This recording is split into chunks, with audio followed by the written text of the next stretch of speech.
Mga idol, nakaisa na tayo ng pwedeng mapritong tilapia. Yan, 4 fingers. Pwede na yan. Nakuha na natin dalag. So, medyo malaki na rin mga kandulit. Mga kandulit, dalag ulit to. Kung nagkataon. Yan, nangiikot eh.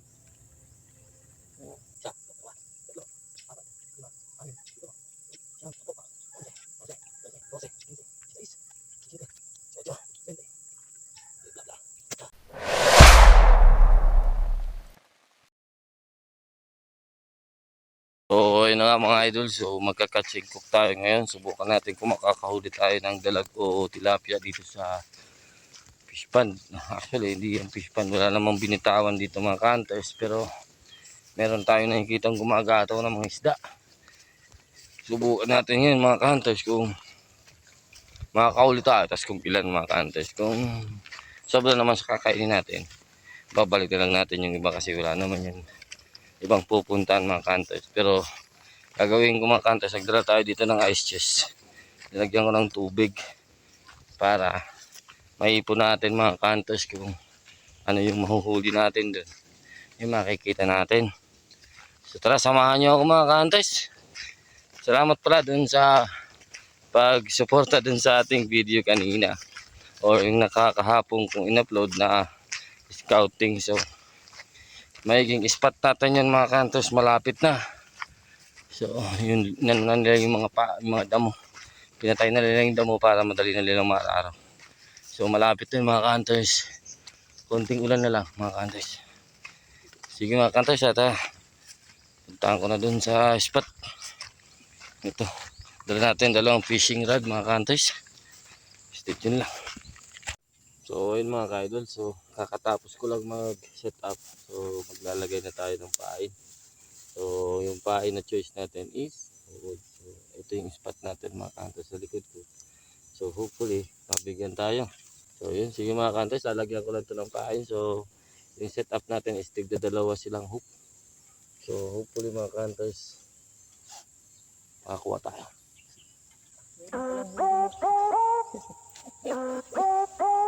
Hindi lang nagalaw.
Ayan mga ka-hunters, no? Nakuha na natin dalag. So medyo malaki na rin mga ka-hunters. Pero ayan si Tito. nanonood sa atin habang nagpe-fishing. Hindi natin nakakuha ng video mga kaantas, sayang. Mabilisan. Yan o. Saktong-sakto yung hook set o. Kahit ang lit ng hook natin, sulit. Yun, stay tuned pa mga kaantas. Magpe-fishing pa tayo mga kaantas. Iipunin lang natin yung iba. Stay tuned. Nariyan na tayo mga kaantas o. Kamotik yung. So, binigyan tayo ng tito ng kamotik yung. Baon siya. Merienda muna tayo mga kaantas. Wala tayong lalagyan dito ng plastic.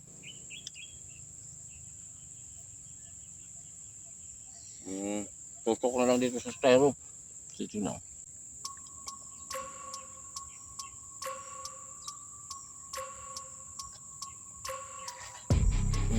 On.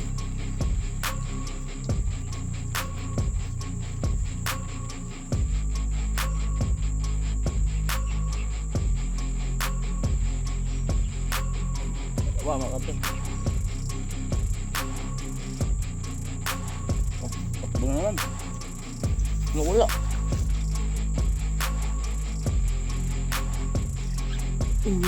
On. Malaki na makapit. Balag ulit.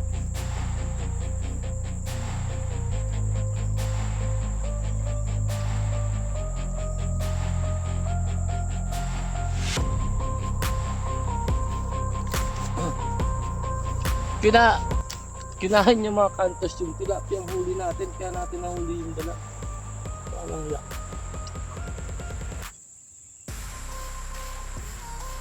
Ito yung dalag mga kantos eh. Pero yung tilapia, ano? Kinain yung mga kantos.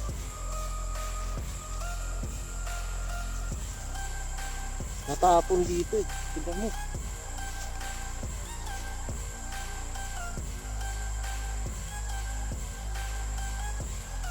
Sayang, nailuwa niya eh.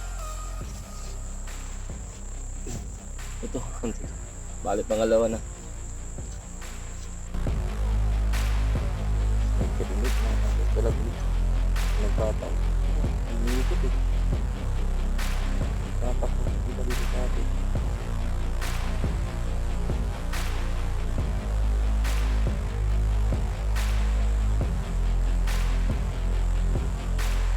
Lumalaw pa yung mga katusok up na.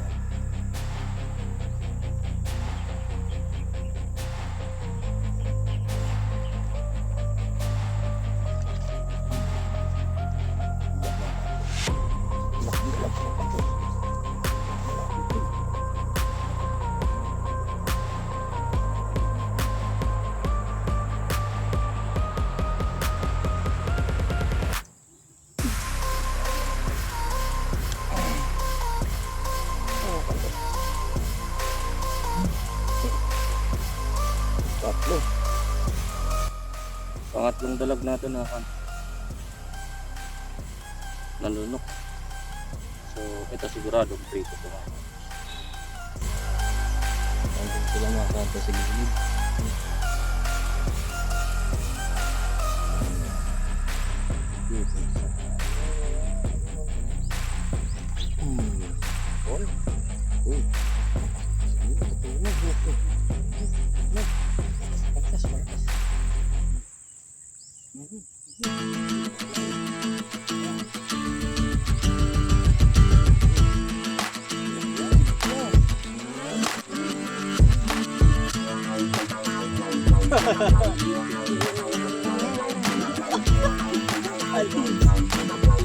Idol. What? Ayan mga idol, oh, nakaisa na tayo ng pwedeng mapritong tilapia. Ayan, 4 fingers. Ayan, 4 fingers. 4 kilos. yung dilag na pokpok na sa ulo, kaya yung shoreball na yun, wala. Pag-iisipan natin ito mga kantos.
So, ayun na nga mga idol. So, papakuha natin yung maliliit. Yung mga tilapia natin na bibilangin ko lang mga isa. Tatlo. Apat. Lima. Anim. Ito. Yan. Sampo. Isa. Isa. 13. 14. 15. 16. 17. 18. 20. Bla bla. Ito po isa.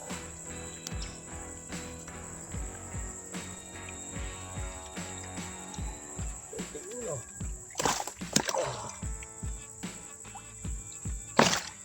Yun ang love.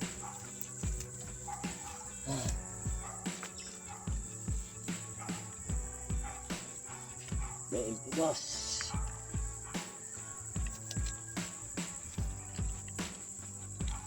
23. 24.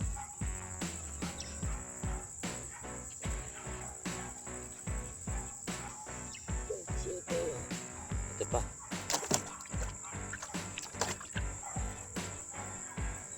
Para dumami pa. 27. Ito ulam. Saka ito.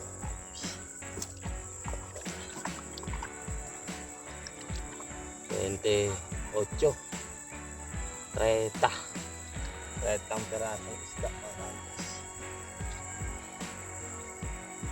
So, baka nagtatanong kayo bakit ko pinakawalan yun. Wala namang pupuntahan yan dyan mga kantos, tapos ang lilit pa. Tapos paparamihin natin yan dyan. Actually wala namang binitawan ditong isda. Kusa na lang yan naglabasan dyan. So hindi ko talaga yan kinukuha yung hina-harvest yung maliliit para meron pa tayong makuhang malalaki pag mga ilang araw na kailangan natin. So, pag pumunta dito yung mga anak natin, yung mga bata, meron naman silang huhulihin. So yun mga kantos, stay tuned lang, mag-hunting tayo bukas at magluluto tayo ngayon. Ayun pa, actually magliligpit na ako mga kantos, patulim na. Yung isa kong pain nandun pa, natakbo na mga kantos, sila na rin.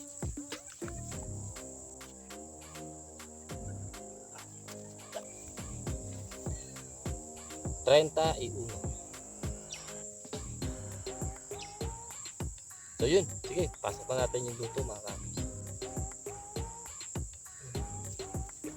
31. So ayun na nga mga idol. So wala tayo ditong kuryente ngayon.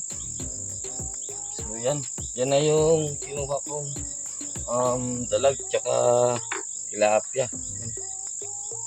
Diba? So lalagyan natin ito ng breading mix. Lalagyan natin ito ng buwan natin ng konti. Ayan mga kantos. So magpiprito na lang tayo. Ready na yung ating ulam for tonight. Pwede ko pupulsog tayong kanin. Ayan mga kantos. Prito na. Sawa natin. Dul. Ayan. Ayan po tayo mga kantos. So yun mga kantos, welcome to my studio. So yun mga idol, kakain na po tayo. So lang tayo tsaka kamay. So ito yung mga tilapia natin tsaka yung ulo ng dalag mga kantos. Dalag malaking na nakuha natin. So hindi ko sana kukunin yung dalag kasi okay naman yan dyan. Kaso nalunok niya mga kantos yung kawil natin kaya isa lang kinuha ko. Yung gusto ko sana is yung puyo tsaka yung tilapia. Pero okay na din to. Sobra-sobra na sa akin mga kantos. Thank you. Maraming salamat po sa inyong panonood. Mga idol. Ingat. Bagong hao. Sarap. Sarap talaga yung pagkain mga kantos pag paguran mo. Kaya natin hindi mga kantos kinuha yung mga isda dyan mga kantos. Kasi hindi naman yung pesto dyan. So hinahayaan ko lang silang dumaki dyan. Para meron tayong recreation. Tulad ng mga bata mga kantos. Pwede mag-fishing dyan. So yung kinukuha ko talaga kung mag-harvest ako. Yung mga peste mga kantos. So marami ding nagrereklamo sa atin na ba't ko daw binabarid yun. Kakala nila hindi natin kinakain mga kantos. So walang natatapon dyan sa mga binibira natin. Lahat yan na babagsak sa tiyan. Dinalason lang yan ng mga farmers kung alam nyo. So sayang naman kung lalasunin yan at hindi mapapakinabangan. So ganoon din naman, pinapatay nila ng hindi nakakain. Tayo na lang ang kukuha at least napapakinabangan pa natin. Kasi ang mahal na ng bilihin ngayon. Yung mayayaman kasi, madali silang makabili ng mga kung ano-anong gusto nila. Kayong mahihirap mga hunters, hindi nila naiisip.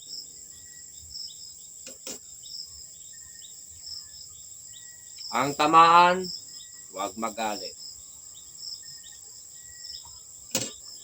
Up. Yung mga buto nito, bibigyan natin sa mga aso. Hindi ko nga naisip dapat kinuha ko pa pala ng ibang isda, yung ano, para sa aso naman.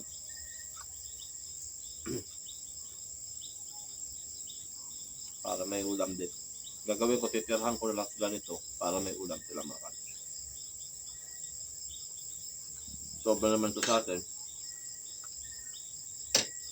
Iba yung lasa ng tilapia mga kantos, wala siyang lasang putik. Para siyang ano, parang tilapia sa yung may halong dagat ng tubig. Dalag naman.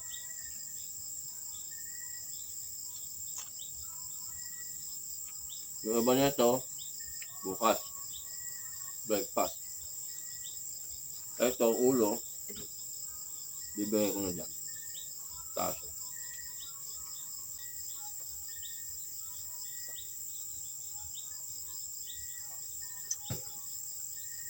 So ayun mga kantos, maraming salamat sa inyong panonood. Ubusin ko lang to, hanggang dito lang.